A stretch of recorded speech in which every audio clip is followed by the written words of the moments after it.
popozão no chão, o popozão no chão, o popozão no chão. Parado no bailão.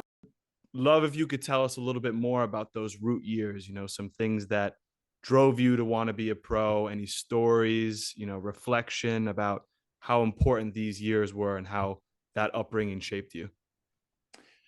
Yeah, I mean, like you said, yeah, growing up with three younger brothers, we were playing 2v2s and one versus three every single day in the backyard growing up. But yeah, I think who really pushed me was my dad. I wanted to play pro like he did. He played 10 years in Brazil, like small clubs, second division teams, but yeah, he played 10 years. And before I started pro, I was like, I want to play 10 years just like you. And you know, happened to have my best year in my 10th year. So I'm like, oh, I'm going to keep going. But yeah, I think it was him that really pushed me, because when I was like 13 and 14, when I would finish school, my dad would send me to Brazil, you know, for 2 months and to like one of those in like Sao Paulo, where they have like these academies. So like they have from like 12, well, probably like 10 to like 18. And then when you get to 18, they sell you to like Sao Paulo, Palmeiras, all the big teams. So yeah, I remember that was a huge eye opening for me when I first got there at 13. And like they had a spot where you stayed with the teams, with like the players that lived there, or you can stay at the, you know, the place where the kids are just like visiting and training, mostly for like players from like, you know, the US that they knew that they were just going to visit and train. My dad made me stay with the guys that are on the team, like fighting, you know, for positions and, you know, for a job, really. So like my first week, I get there and like nobody would talk to me. And, you know, my Portuguese wasn't the best because, you know, I living in the US for so long. So I'm like, why is no one talking to me? Like they're all like, you know, tackling me from behind. And, you know, I had to tell these guys, I'm like, guys, I'm just here to train. I'm not here to like, you know, take anybody's spot or anything like that. So after I told them that, I became like their best friend, you know, because you guys, yeah, you know how it is. Like you're on trial. They thought I was on trial, and I'm like, guys, I'm not on trial. I'm leaving in 2 months, so don't worry. So then after that, they were all cool with me. But that was the eye opener, because like you've seen each and every day, these kids, like they don't have anything. Like they're there just to make it pro. So like every session is just, you know, dog eat dog. So that was the biggest like eye opening for me when I was like 13, 14. I would go back every summer. Did that begin to change your mentality in terms of the difference in how bad people want it and how much, or the levels of commitment? Yeah, for sure. You know, especially, you know, back in when I was growing up, we didn't have like these academies like they do now. You know, like they have NYFC, Red Bull, even Queensboro now on Queens and Long Island.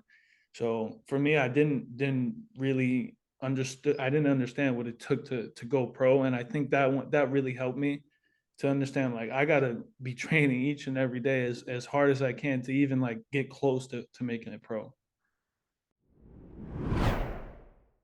For me, like I really didn't care, because like I said, like all I wanted was one opportunity, one chance to go to like a preseason, and even if I didn't get it in the MLS, you know, my dad was going to ship me off to Brazil, and I was going to find some way to make it. But yeah, I was honestly talking to my agent at the time, and like we had like nothing. We didn't know what was going on, and I just remember him saying like, "Oh, it was a good thing you didn't go to the MLS Combine. Everybody over there was terrible, so all their stock went down." I'm like, "Oh, okay. You just trying to make me feel better, you know?" And then like the Super Draft goes, and I didn't get picked. And then preseason starts, and then supplemental draft is like in 4 or 5 days. So I'm like, I'm already behind the curve.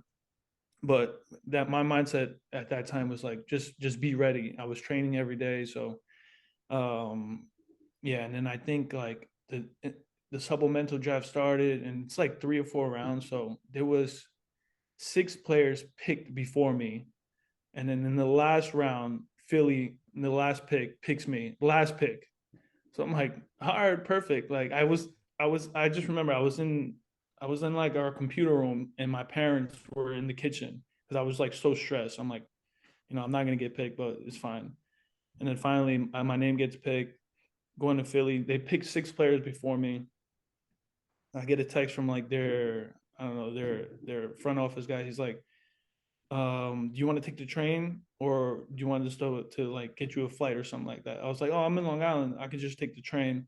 So he was like, all right, you got to be here tonight. And I'm like, tonight? Yeah, because preseason's already started. I'm like, all right. So I get there the next day and, start training. And then from like I think it was 7 or 6 guys that they drafted, I was the only one that they signed that preseason. So Wow. yeah, it was in my mind, I was like, that's my shot. Like, this is all I need to show them that I can play. And I'm sure you guys know, like, if you get drafted, you're not on the team. It's just a tryout. So yeah, that was my opportunity. And yeah, I was ecstatic just to get an opportunity, and that's what I showed them in preseason. That's fascinating, because especially them picking 6 guys before you. I mean, what was your mindset going into this tryout, and how do you feel like, that time seeing what it was like in Brazil kind of helped you to like bring that mindset into this, that I'm going to prove myself, or I'm going to prove everyone wrong? Yeah, no, I think like you said, it's just a little bit of everything I've taken in, like, growing up. Since I was born in Brazil and raised in the U.S., I was able to really get to know multiple cultures. And I think when that Philly team, there was a bunch of Brazilians and Colombians, so I was able to like get to know them and become friends with them, and they would really give me, advice and tell me how to like make the team, rather than some guys were straight from college, like, big time schools, and they already thought that they were going to be on the team. So I think for myself was really, I got there and I'm like, oh, this is cool. Like, I'm training with the Philadelphia Union, but I knew that I can play. I knew that I can make an impact and hopefully, make the team. Yeah, I'd love to speak about this development period, because it does. I mean, from how you spoke about it, it seems like this was one of those really important years for yourself as a player, and for probably your development off the pitch too. So, what things necessarily do you feel like you could take into the game that led that to be one of your breakout years? Yeah, just playing on this, like right next to Raul Gonzalez. So Hmm. he makes anybody look better next to him. So yeah, I can remember just things playing with him, and it really just he for instance, he's not the strongest, he's not the fastest. I don't know if you guys remember him playing, but he was the smartest player on the field. He knew exactly what he was going to do with the ball at all times. So I really related with him, because I'm not the strongest, I'm not the fastest, but if I can, just pick up the right spots and get in those situations. So I was really just trying to do, everything I can to soak up all the the advice that he gave me. So he was a big part. And then really just all those other guys on the team, that they were so impactful on my career. He was always around, and you Love that. would be shocked how these guys, like, international superstars, and really like the most nicest people. His wife, all his kids, like, he lived. I forgot exactly where he lived. I think it was like somewhere in Huntington. He had a mansion, man. I don't know if it was his or he was renting it out. But he would like invite us all to like a team barbecue, and like we were playing 7v7 two-hand touch football in his backyard. That's how big his backyard was. Damn.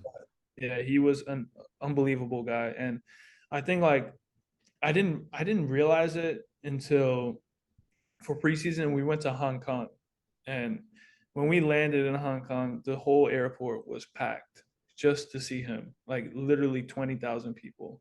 And you forget that he played with the Galacticos in Madrid with him, Beckham, R9. So Yeah. he's a big deal. And I mean, I didn't know. I mean, I knew he was a big deal, but I didn't know how much of a big deal until, like, you start, playing with him and traveling with him. Now, coming up on your 11th season, what is some advice you'd give to some young bowlers coming up?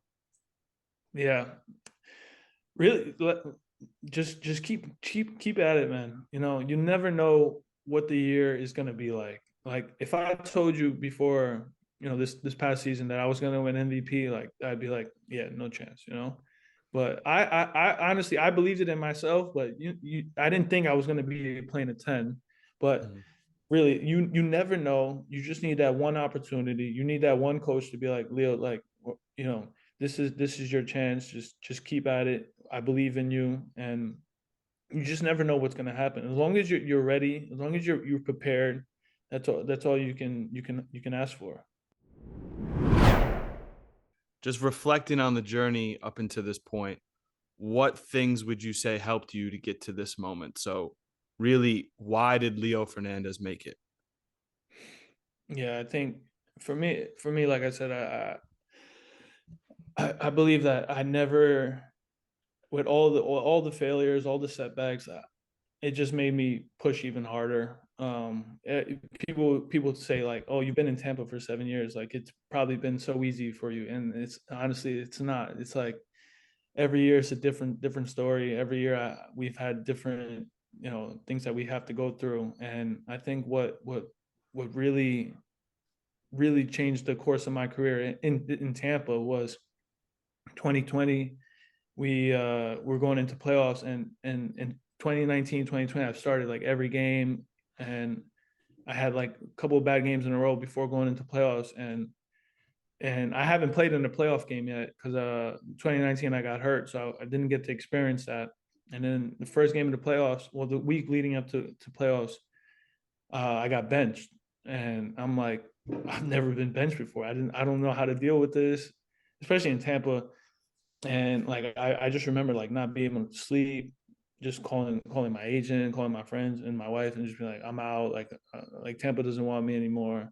And I stuck with it, and that week, like I just kept working harder. I'm like, all right, I'm either gonna keep working harder or just gonna be like, all right, I'm done, and find another USL team or wherever I want to play. But I kept sticking with it, It made me work even harder that week. And then I come off the bench and I score a goal. So like those little moments that people from the outside don't see it, they just think like, oh, he's not playing. But those that like really ate me inside. And then from 2021 season to 2022, I'm training that way every week now, because I'm like, I might get benched. I don't want to get benched anymore. So I have to keep performing. Even though I just scored 2 goals, in the game before, like probably not going to get benched, but like I can't have a bad training session. I can't have a bad game because I don't want to get benched anymore. So I think that was a big eye opening for me. And that was, to be honest, that was my 7th season. Like I feel like I should know that, but you're never too old to realize that. Yeah. And it's never too late for reality to just, put your feet back on the ground. Exactly. Yeah. And whenever somebody asks me about that situation, I always tell them it was honestly the best thing that could have happened to me, because it took me what I was thinking. I was training really hard and playing well, but in reality, I wasn't. And there was another level that I can reach.